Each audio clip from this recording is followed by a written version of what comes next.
Patrick Kluivert mengaku akan memberi kesempatan pemain-pemain lokal berkualitas untuk masuk timnas.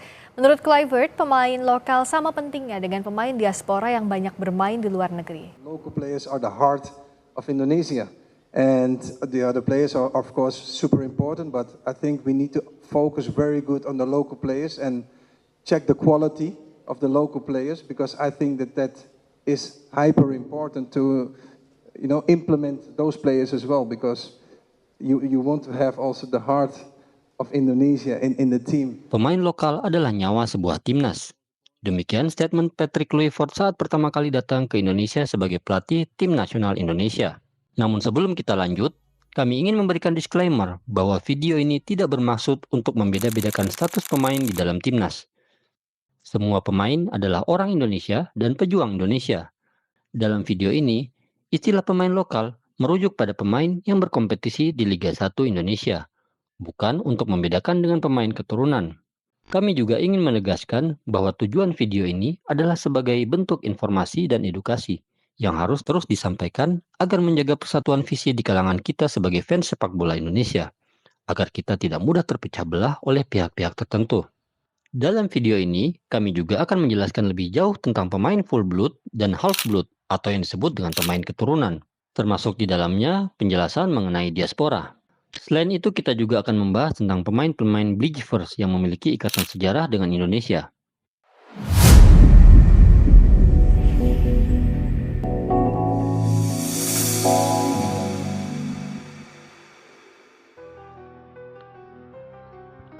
Halo Sokorism, sekarang mari kita lihat siapa saja pemain lokal yang menjadi tulang punggung timnas Indonesia yang berasal dari berbagai penjuru negeri ini, seperti Rizky Ridho, Hernando Ari, dan Ricky Kambuaya yang tampil impresif pada laga melawan Bahrain. Mereka adalah contoh nyata dari pentingnya pemain lokal dalam menjaga kekuatan timnas kita. Pemain full blood adalah mereka yang lahir dari kedua orang tua asli Indonesia, yang darahnya mengalir kental dengan semangat Nusantara. Mereka adalah anak-anak tanah air, yang sejak pertama kali menghirup udara Indonesia telah dibesarkan di antara bentang alam dan budaya yang kaya raya. Dalam setiap gerakan di lapangan, mereka adalah cerminan dari perjuangan dan harapan bangsa. Mereka tidak hanya mengusung nama mereka sendiri, tetapi juga seluruh Indonesia di hati mereka. Rizky Ridho, kokoh bak tembok pertahanan, mendapat pujian dari Jay Itzes, sang kapten Venezia. Di lini belakang timnas, ia bukan sekedar pelengkap, ia adalah partner sejati sang defender dari Liga Italia. Sosok yang tak tergantikan. Marcelino Ferdinand, anak muda penuh mimpi yang tak ragu menantang takdir. Saat banyak talenta memilih bertahan di negeri sendiri, ia berani merantau ke Eropa, membela Deinze de Belgia, lalu akhirnya ke Oxford United. Di sana ia mengasah bakatnya, menegaskan bahwa gelandang kreatif Indonesia layak bersaing di panggung yang lebih besar.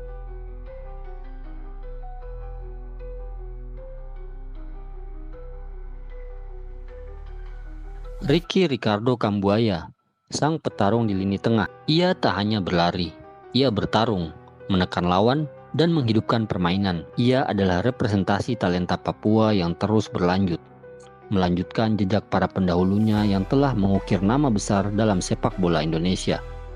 Penampilannya saat Indonesia menghadapi Bahrain di Gelora Bung Karno bukan sekedar permainan biasa. Itu adalah pernyataan, sebuah penegasan bahwa Indonesia punya gelandang yang siap bertempur di medan internasional.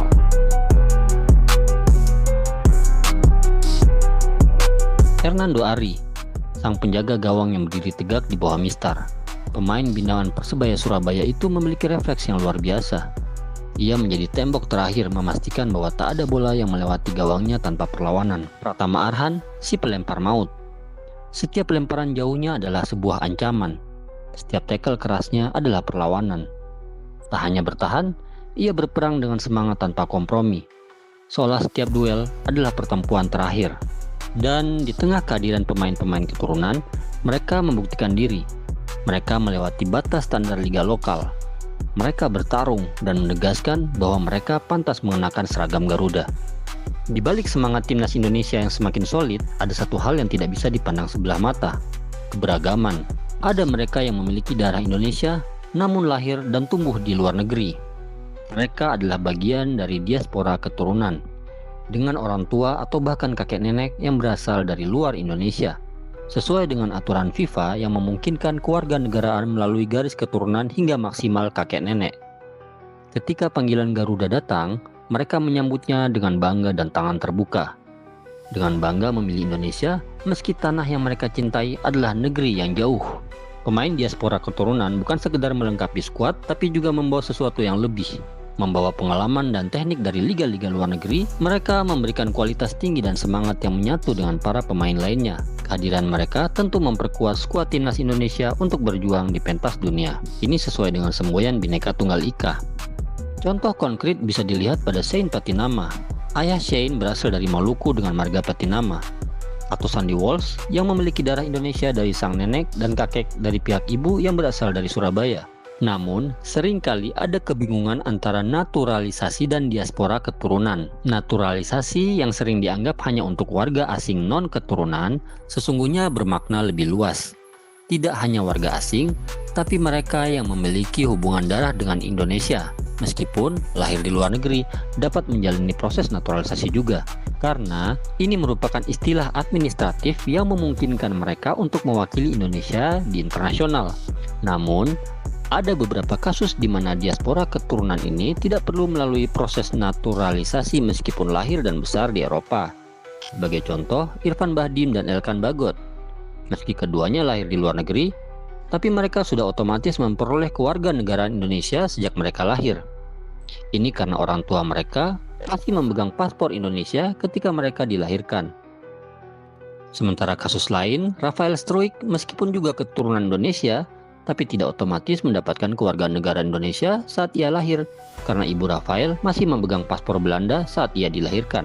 Oleh karena itu, meskipun memiliki darah Indonesia, Rafael Struijk tetap harus menjalani proses naturalisasi untuk memperoleh kewarganegaraan Indonesia, sesuai dengan undang-undang kewarganegaraan yang berlaku di sini. Nah, kebingungan muncul ketika ada pemain naturalisasi lain seperti Christian Gonzalez yang harus menetap dulu di Indonesia kurang lebih selama 5 tahun berturut-turut. Ini dikarenakan status Gonzalez yang sebelumnya adalah warga negara asing yang tidak berhubungan dengan darah keturunan Indonesia. Jadi normalnya berdasarkan undang-undang kewarganegaraan, seorang warga asing yang ingin menjadi warga negara Indonesia harus menetap dulu di Indonesia minimal 5 tahun berturut-turut. Kasus seperti Rafael Struijk merupakan naturalisasi istimewa, yaitu pemberian kewarganegaraan Indonesia kepada orang asing yang dianggap telah berjasa kepada negara atau untuk kepentingan negara. Jadi, jangan bingung lagi ya.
Kita masuk ke penjelasan selanjutnya, yaitu istilah yang agak unik, Bleach First.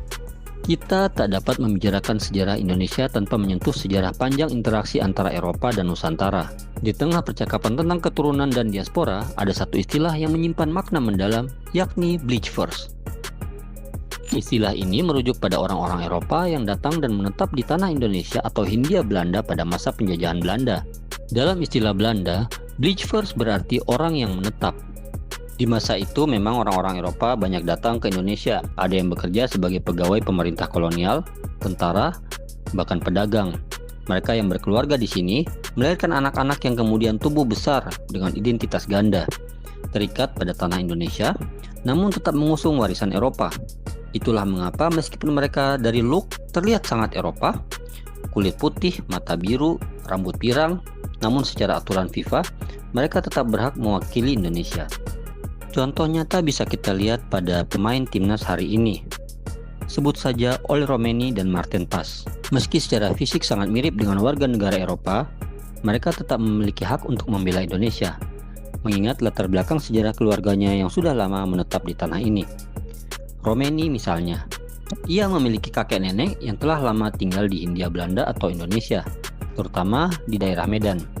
Mereka adalah salah satu kelompok Believers yang mencatatkan sejarah di negeri ini. Begitu juga dengan Marten Pas, yang neneknya lahir dan tinggal di Kediri hingga usia 6 tahun, sebelum akhirnya pindah kembali ke Belanda.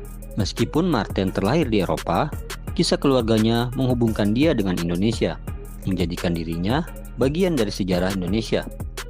Marten dan Ole memiliki warisan yang lebih dalam dari sekedar darah, tapi juga identitas sejarah yang telah lama mengakar di Indonesia. Akhirnya kita sampai pada akhir perjalanan ini, sebuah perjalanan yang melibatkan berbagai latar belakang, darah, dan semangat perjuangan. Dari pemain lokal yang tumbuh dalam kompetisi tanah air, sampai pemain keturunan yang memilih untuk berjuang untuk Indonesia. Semua memiliki satu tujuan yang sama, menjadikan Indonesia lebih berprestasi di dunia sepak bola. Lagi pula, ada contoh bagus untuk kasus keberagaman di timnas Indonesia saat ini, yaitu timnas Maroko di Piala Dunia 2022.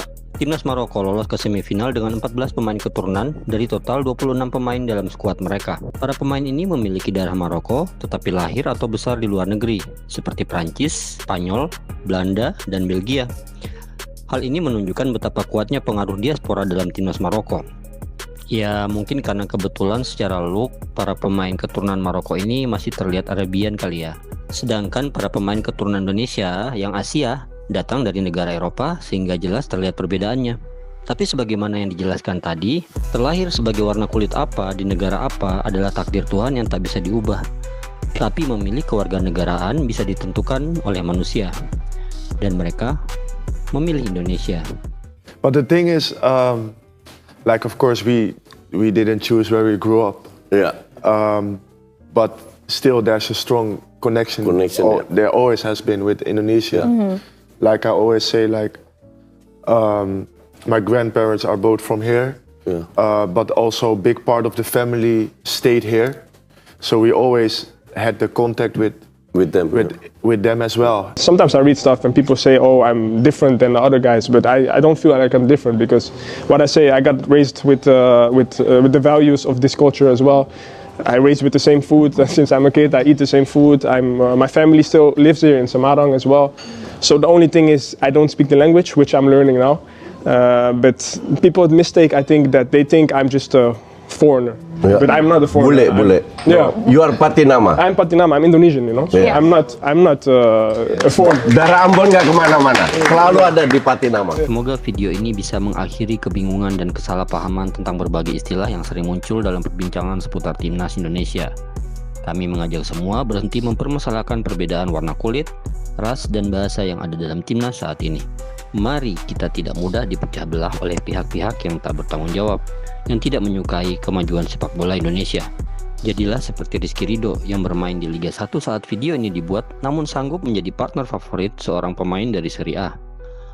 Atau seperti Marcelino Ferdinand yang selalu bisa berbaur dengan mitra mancanegara dimanapun ia bermain. Jadi mengapa kita tak bangga? Tidak perlu merasa insecure karena dikotomi pemikiran lokal dan asing. Tidak ada yang asing, yang ada hanya perbedaan latar belakang saja. Jadi itu normal. Justru karena kita Indonesia, maka kita berbeda. Karena kita Bhinneka Tunggal Ika. Bahwa perbedaan kita kini tak lagi terbatas teritori Nusantara, namun sudah melebar ke berbagai penjuru dunia. Seperti sayap Garuda yang sewaktu-waktu dapat mengembang, sebelum akhirnya melesat terbang.